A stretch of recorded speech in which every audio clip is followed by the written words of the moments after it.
Good day, everyone. Thank you for joining me for this talk on cool season lawn and landscape tips.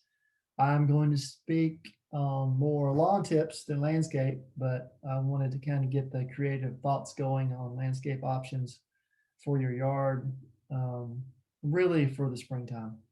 And yes, it's not cool season yet, but football is here, so you know it's right around the corner.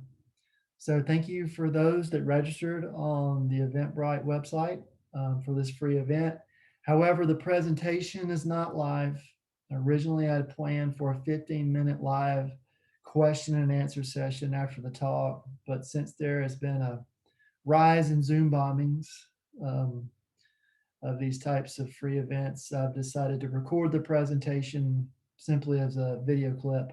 You can contact us on Facebook or also call our office as usual. Send me an email with any questions that you may have on any of these kind of topics. So, thank you for your understanding. So let's go over the contents of the presentation. I'm going to talk a little bit about lawn resources, specifically guides that you can use in your planning efforts. I'll talk about the turf grass varieties, what you might not know about your turf grass, or if you're trying to make the decision about if you're going to seed or sod and what kind of turf grass you're going to use in the future. We'll talk about those individually. I'll also touch base on the common insects and weeds and other disease pests of turf grass. What pests to watch out for this fall, specifically. Lawn management over the cool season too is something I talk about, and landscape tips. I have a few slides on that topic. So, two main resources for lawn care that I highly recommend here in Florida. One is our UF IFAS Electronic Document Information System, or EDIS. Here's the website, link on the page on the slide here. You can see we're celebrating 25 years of EDIS. You can search for a number of topics here with plenty of information on guides to help with almost any inquiry. Reach out to me or your local county extension office if you're in a different area for more details. If you're looking for more of a book reference, the UF IFAS Florida Lawn and Handbook may be just what you're looking for.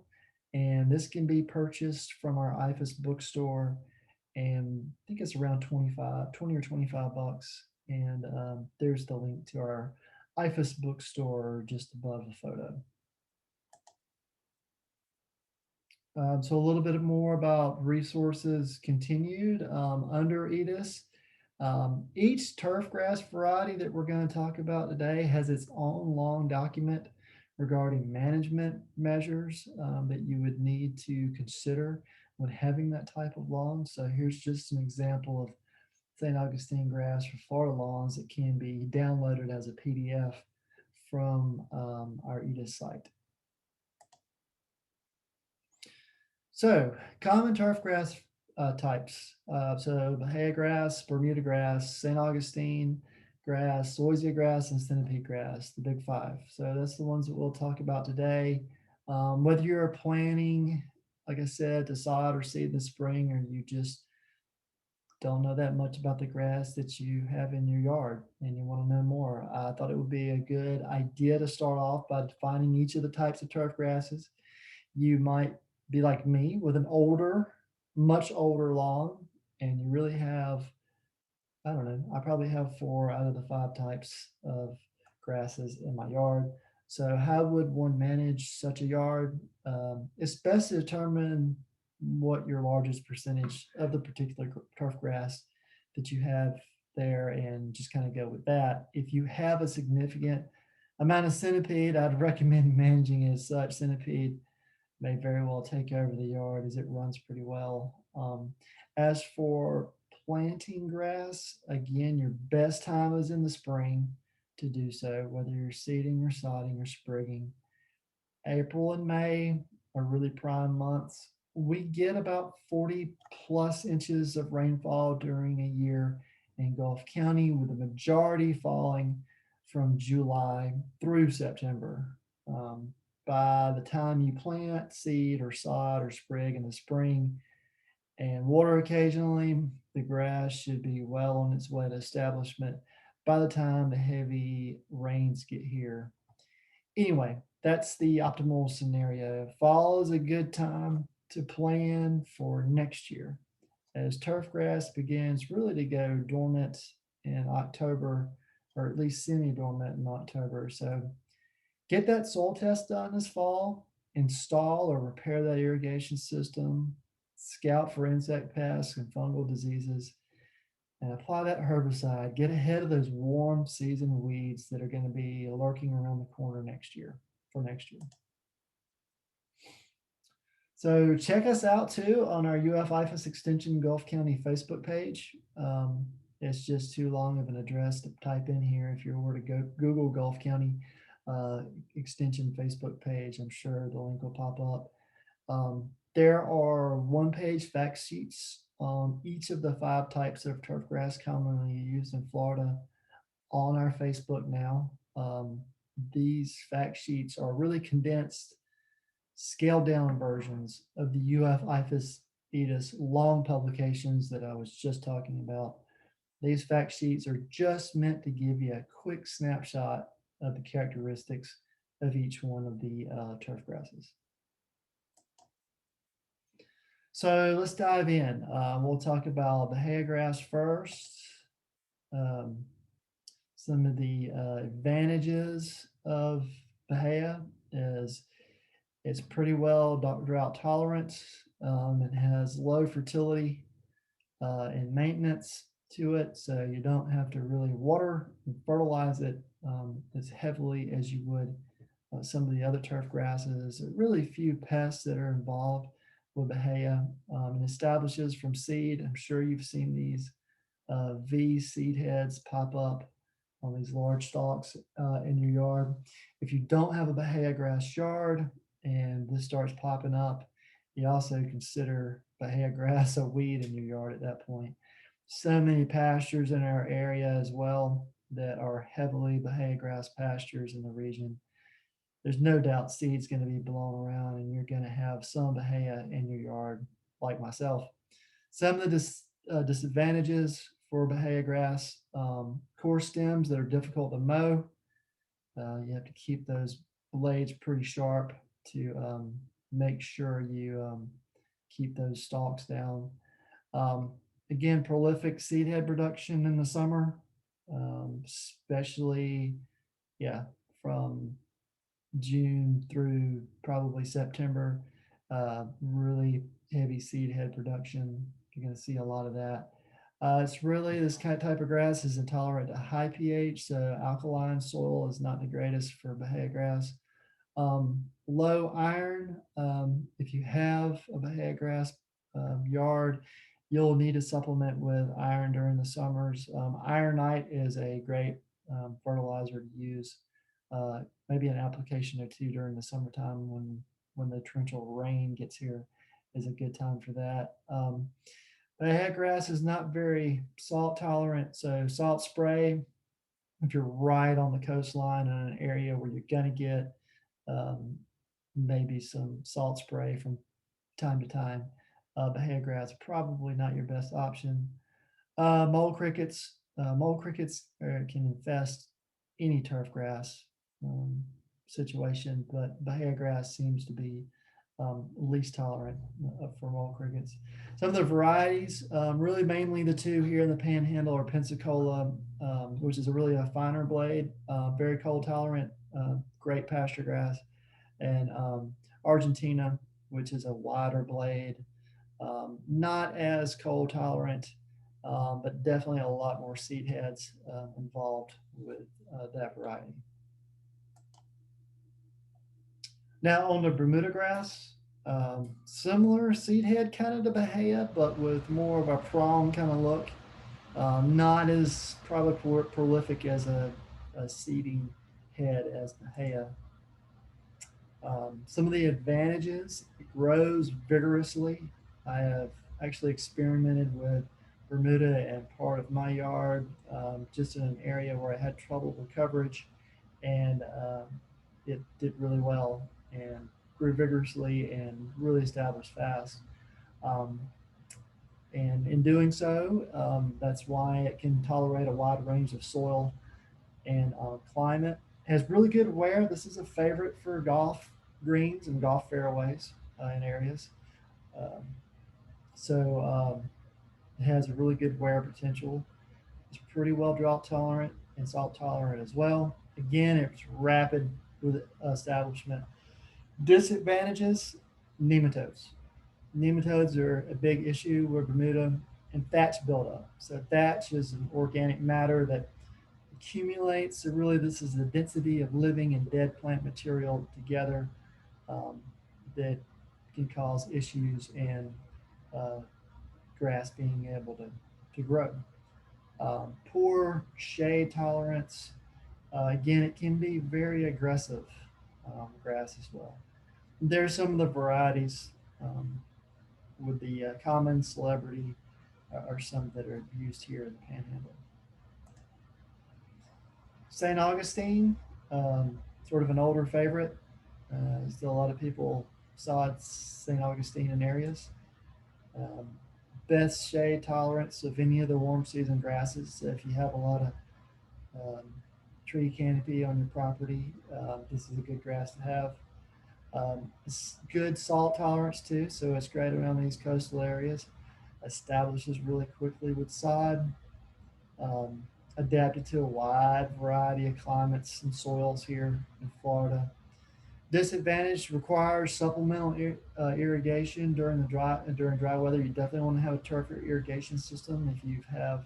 Um, you really want a turf irrigation system if you have any turf grass, but especially if you have St. Augustine.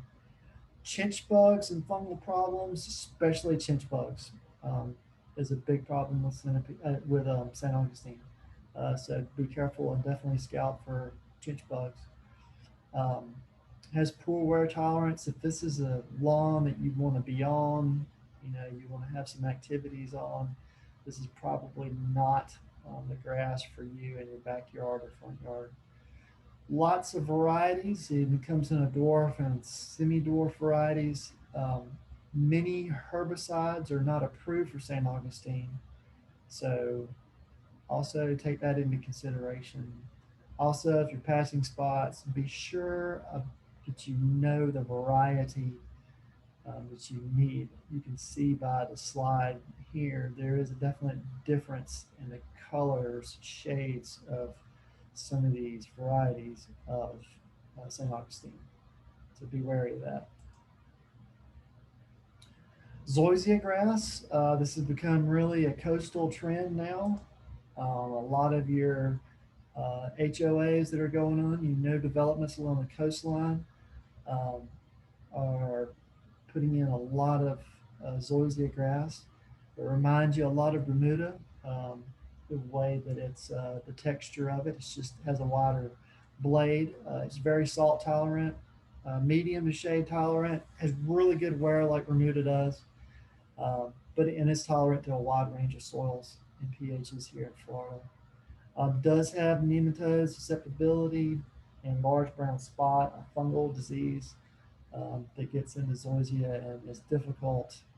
Takes a while to rectify uh, a fungal pathogen such as that from the grass. It will large brown patch is something that will is a fungal disease that will get into all turf grasses. But say for example St. Augustine, it may only take a few months before that grass bounces back. It will take much longer, maybe even a year before zoysia grass is back healthy again. A couple of varieties or many varieties of zoysia, but they can be found in the Panhandle. But Empire and Jamura are two that are highly recommended. And last but not least, centipede grass.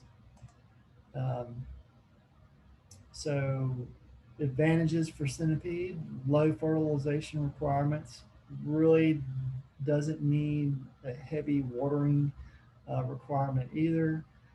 There's really few insects and disease problems with it. Um, yeah, medium shade, fairly drought tolerant, grows well in acidic soils. And the good thing is, it's very easy to find it in seed. It's probably your more expensive seed, but you can find it. And it's typically one uh, that's seeded a lot. Disadvantages, nematode and thatch again can be an issue. Iron chlorosis in higher pH, so in your alkaline soils, you may see that. So, an applicant, much like your Bahia grass, iron chlorosis can set in where you have yellowing because of iron deficiency. So, an application of ironite over the summer months, or two applications possibly over the more warmer months, will help solve that issue. It is intolerant to heavy traffic, so it's not a grass that really likes to have a lot of wear on it as well. So keep that in mind. Here's just a chart that sort of breaks down the different types of turf grass and the conditions. You can see really statewide any of these grasses will grow well. Centipede and Bahia are more of your low maintenance grasses. Established methods, some by seed, sod, and lot, by all three, seed, sod, and plugs and sprigs. Where some poor to good, and you can see the drought tolerance and soil, different soils and shade, and nematode tolerance for the grasses. Um, Overall, though, as far as really low management measures needed, centipede and Bahia are the two uh, that are key there. So, what about lawn pests in the fall? Something definitely to think about. So, let's talk about a caterpillar or two. And fall armyworm is one we should probably start with. Populations of fall armyworms and other lawn caterpillars often feed at the same time, um, in the same location. Fall armyworms and loopers feed during the day. Cutworm caterpillars usually dig and burrow in the ground or in the thatch and emerge at night and chew off grass blades and shoots. This damage may appear as circular spots of dead grass or depressions, um, even look like ball marks on golf greens at times. The peak activity for especially fall armyworms is going to be by October and November. Carbaryl is a recommended insecticide for any of these kind of caterpillars that can take hold of turf grass. And here's a little bit more detailed information on the fall armyworm. Actually, the larvae can be green or brown. The mature larvae is about an inch and a half in length. Um, Light strips and dark spots appear. The main way to, I think, one of the key characteristics of being able to identify the fall armyworm is the larvae tend to have this inverted light colored Y on top of their head, and you can see by this picture, just denoting that. So, southern chinch bug is another insect to really look out for. Um, Plant growth declines. You can tell by this picture. Seriously, the grass blades turn yellow and then brown, and then you just have these large patches that just die off. The southern chinch bug is the most important insect pest if you have St. Augustine grass in Florida. Highly susceptible to chinch bugs, St. Augustine grass is, but they may also feed on other turf grasses and weeds as well. Adults are about 3/16 of an inch long and are black with white patches on the wings. The young nymphs range from about 1/16 of an inch long to nearly adult size. Small nymphs are reddish orange with a white band across the back, and the older nymphs and adults have these black bodies, as you see here. They live in thatch and suck fluids from the crowns and the stems and the stolons of of the grass with their needle-like mouth parts. Um, Infested grass turns yellow first, then as a burnt kind of reddish color, and then eventually dies off. Chinch bugs tend to feed in groups. So dead patches of grass appear to seem to get larger and larger and spread across the yard. Severe damage really is between April and October in northern Florida. So scout your lawn periodically, especially if you have St. Augustine grass. A couple of things about insecticides, especially addressing chinch bugs. Remember, insect populations become resistant to insecticides from repeated exposure to the same chemistries over and over. So, repeated exposure kills the susceptibility individuals and leaves resistant individuals behind to just reproduce. So, over time, multiple chinch bug populations have developed a resistance to the insecticides that you have used. These classes include pyrethroids, neonicotinoids, um, organochlorines, organophosphates, um, and because of this repeated exposure. So, rotate your insecticides is the best way that you can uh, kind of keep the chinch bugs on their toes. Contact your local county extension office if you're in another county, or contact me here in Gulf County.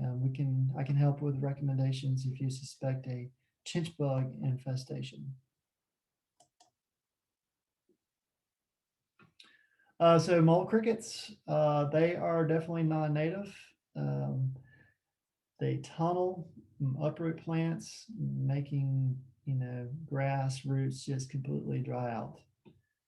Most of the damage occurs during the summer months, but you can see some of the damage in the fall.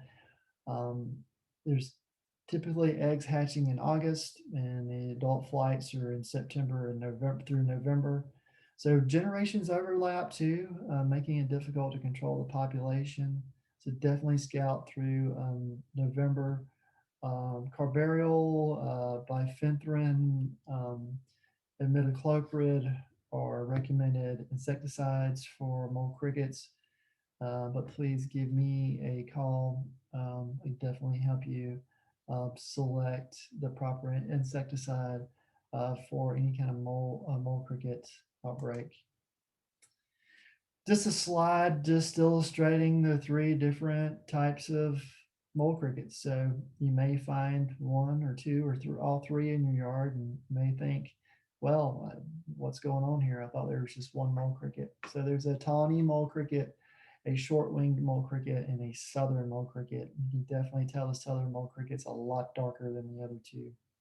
But just to be aware of, there are three different types of mole crickets that could be in your yard. A little bit about fungal pathogens.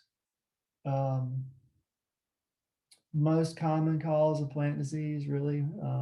The image on the right is a fungus that causes that gray leaf spot in St. Augustine. There are some viral mosaic diseases as well.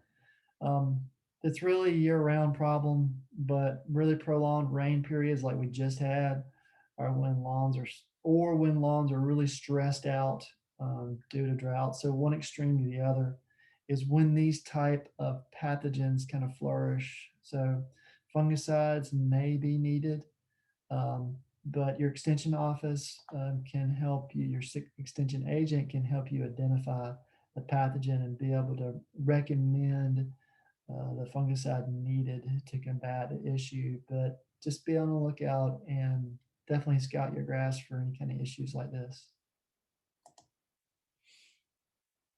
Like I was talking about earlier, large brown patch, problematic during spring and fall in North Florida.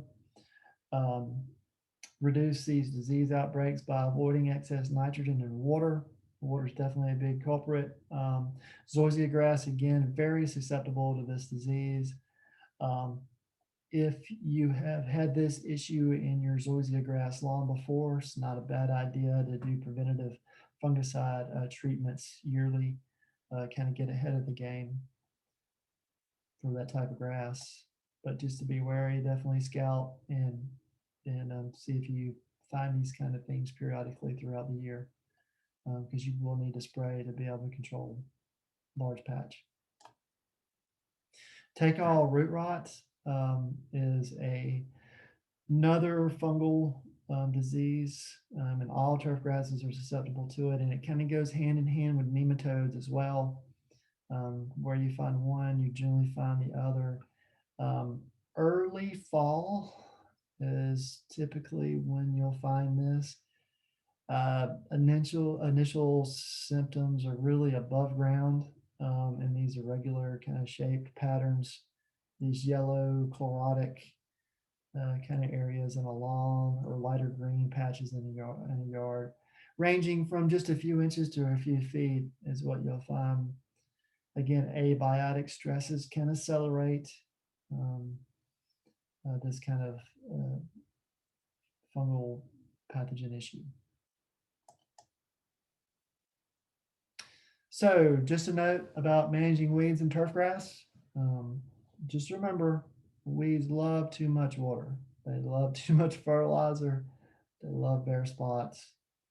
They love it when you mow too short, too close to the ground. They love it when you don't mulch areas in your landscape, and they like it when you don't scout areas too, and they can just thrive. So just some things to consider. On to more topics on weeds. So really, weeds can be broken down into three categories: broadleaf weeds, um, like your dollar weed that's most everywhere. Grasses like crabgrass uh, have parallel veins and flattened out leaves there, as you can see by the picture. And then there are sedges that have parallel veins, typically have three ranked um, leaves, and always have a triangular type stem. If you were to cut it and see the cross section, it'll have a triangular stem, shaped stem. So let's talk about herbicides for a moment. Pre-emergent herbicides are chemicals that are used best once the weeds have seeded. So it works to stop the germination. Post-emergent is a herbicide used once the weed has germinated and has a plant body. So just some things to know: not all herbicides are safe on all turf grasses. Some are also temperature dependent. Some are applied at, and when I say temperature dependent, where if applied at when temps are 85 degrees Fahrenheit or higher, could burn or kill the grass as well as the weeds. So there is an EDIS document on weed management for Florida lawns that is helpful. It lists chemicals that are safe and effective for corresponding turf grass varieties, but your extension agent can help you determine exactly what you need. You'll find too when you're shopping for herbicides that some will be non-selective and some will be selective. So one is non-selective means it's going to kill everything. So Roundup, glyphosate, chemical term there, will kill anything it touches. So you may be using that in a portion of your yard to kill a particular weed, but just know that if it touches your turf grass, it's going to kill that area of the turf grass as well. But some are selective. They only kill the weeds. They don't kill the turf grass. So 2,4-D has a very good success on broadleaf weeds and a number of turf grasses. Atrazine is another that's fairly common that you'll find in weed and feed and other types of lawn products. Just note, like Centipede, it is sold as Simazine. But just definitely read your labels when you're looking for herbicides and making sure that they are safe for the type of turf grass that you have, and definitely read on the labels and make sure it's not temperature dependent and it's actually a product used that can kill the type of weeds that you have in your yard. So to reduce weed intrusion, definitely follow the UF IFAS recommendations. Think about proper fertilization. Think about proper mowing practices, proper irrigation practices, and definitely use the correct selection of herbicide for the site. Again, you want to use the right herbicide for the type of weeds that you're trying to kill in your yard. When to fertilize. Generally, IFAS recommendations are 2 to 6 times per year, depending on that soil report, and that's really what you need to determine how many times you need to fertilize and what's the amount. So definitely try to get that done to get a better, finer point on what you need for fertilizer applications in your yard. In the fall, an application of potassium can be beneficial to any of these turf grasses. However, really fertilizing your last application of especially nitrogen fertilizer, like you would predominantly do throughout the year, for North Florida should be by October, early October. After that, after October, your grass is going to begin to become semi-dormant to dormant. And if you put any kind of fertilizer down, any nitrogen fertilizer down, you're just feeding the weeds. So be careful with that. Stormwater runoff concerns, if you're in coastal areas, in coastal Gulf, always take that into consideration when you're applying fertilizer. Be careful about applying fertilizer before a big rainstorm and the amount of fertilizer that you're using. How much fertilizer do you need per 1,000 square feet? Just make sure you're not overdoing with the fertilizer because uh, that can turn into runoff, stormwater runoff, and make its way to our bay and cause issues with our marine life in our bay as far as non-point source pollution goes. So just be careful um, when you're fertilizing your lawn and think about stormwater runoff. Mowing cultural practices. It's a really good point here about mowing. Um, Definitely, you want to pick up any stones or sticks and other debris before mowing to avoid damaging the mower and causing any kind of injuries. So think about that when you're mowing. Um, Although we are close to being in fall, we're closer to the cool season. We'll probably be mowing for several more months. So, as a good practice, mowing should be done often enough so that no more than, remember, 1/3 of the leaf blade is removed at any one point during the mowing. For example, if a St. Augustine grass is mowed at a height of 4 inches, it should be mowed when it grows to a height of 5.5 to 6 inches. So, following this practice minimizes the effect of mowing on photosynthesis and helps maintain a really high percentage of leaf surface, uh, and which corresponds to really healthy root development. So just overall, just better health for the grass. Do your best not to mow the grass too low. If a mowing is missed, mow it just a higher height and bring it down gradually. And remember, leaving the leaf clippings in the turf area will add nutrients and organic matter back to the lawn. So no need to bag that or rake that up. You can see to the right here about the IFAS recommended mowing height of the different turf grasses. St. Augustine, somewhere between 3.5 to 4 inches is good. Bahia grass, 3 to 4 inches. Zoysia grass, 2 to 2.5 inches. Centipede, 1.5 to 2 inches, and Bermuda, 3/4 inch to an inch and a half.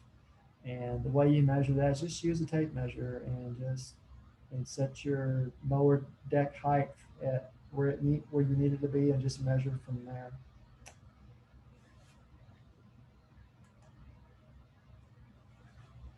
So just a few more mowing cultural practice points. Just keep those mower blades sharp, right? Um, don't This can improve the appearance and greatly reduce insect and disease infestation if you do so. Don't mow the grass when it's wet. This can clog the mower and produce a poor cut, and really be dangerous um, as well. Mowers should be washed off or blown off between properties if you're mowing different areas. just so you don't you're not transporting any weeds to other yards.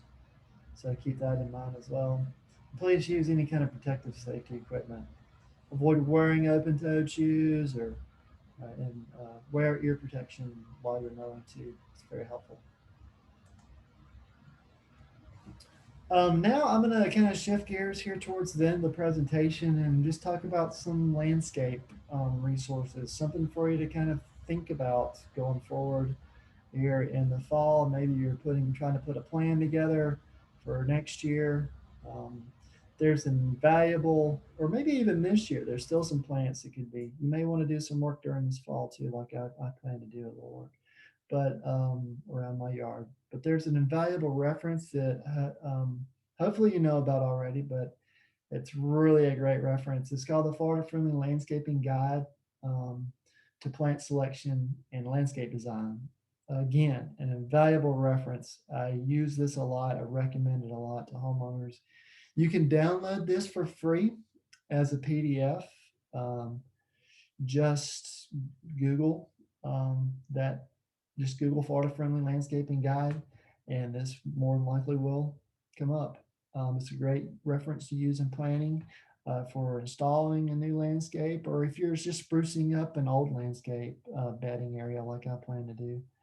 The first part of the guide gives you some helpful examples of design with schematics too, if you're having trouble trying to figure out how beds should be laid out and how plants should be kind of organized in the landscape. The second half of the guide is the plant selector, broken down into categories from large trees all the way down to vines. So complete with details that you would need in deciding if a plant is a viable option for your landscape. A lot of native plants and many exotic but non-invasive plants are in this guide. Pictures of the individual plants are in color, which is a bonus for me because I like to see things visually instead of reading the description. Many of the plants could be now installed now, like I was saying. So you wouldn't have to necessarily wait till spring to get started on your landscape. But this is a great resource to start with. And I like to show a couple of pictures here. This is a dormant lawn, of course, at a homestead. A lot of grass, and year to year, a lot of grass to maintain. And that's great. Turf grass is a great thing to have. But take a look at the same property with a Florida friendly landscaping done on one side. You've drastically reduced the amount of turf grass that you would have there. So there's a lot of native plants in this scene. So not as much fertilizer is being used, not as much watering is being used in this area, and it's aesthetically very pleasing. So just something to think about if you want to change up some things on your property. One more resource to highlight is edible landscaping. And this is all about incorporating vegetables, herbs, fruits like blueberries and citrus into your landscape. Um, don't forget about that. It's not only about your native plants and exotic plants that can be in your landscape. It's not a bad idea to diversify your landscape with some edible plants as well.